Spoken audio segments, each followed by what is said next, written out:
L'été est loin d'être terminé. Pourtant, la tendance se dessine déjà. Fin juillet, au milieu de la saison touristique. Le Val-de-Loire attire toujours autant de vacanciers.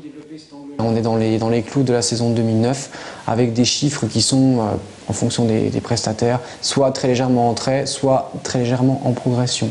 Donc c'est une année qui est satisfaisante compte tenu du contexte économique qui n'est pas simple. Les touristes étrangers sont au rendez-vous chaque année. C'est le grand retour des Américains grâce à un dollar fort.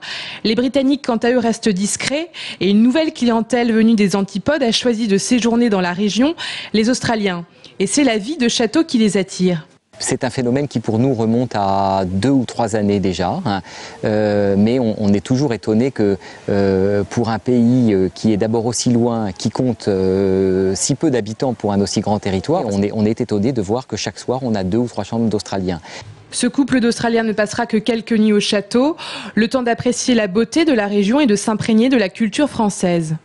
On doit visiter quelques châteaux demain en visite guidée et après on a une dégustation. Ça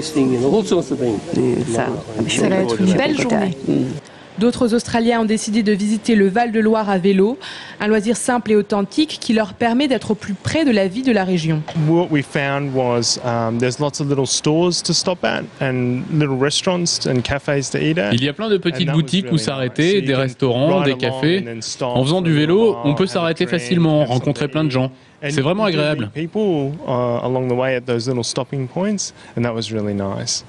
Faire du tourisme à vélo n'est pas nouveau.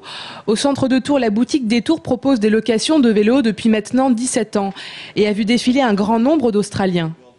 Les Australiens sont friands de sport, donc pour eux le vélo c'est important. Et puis ce qu'il faut savoir aussi, c'est qu'au mois de juillet et mois d'août en Australie ou en Nouvelle-Zélande, c'est l'hiver. Donc ils profitent de l'hémisphère nord pour venir en vacances et avoir un deuxième été. Le Val-de-Loire accueillera encore des touristes étrangers tout l'été, sans oublier les vacanciers de l'Hexagone qui représenteraient près de la moitié des visiteurs chaque année.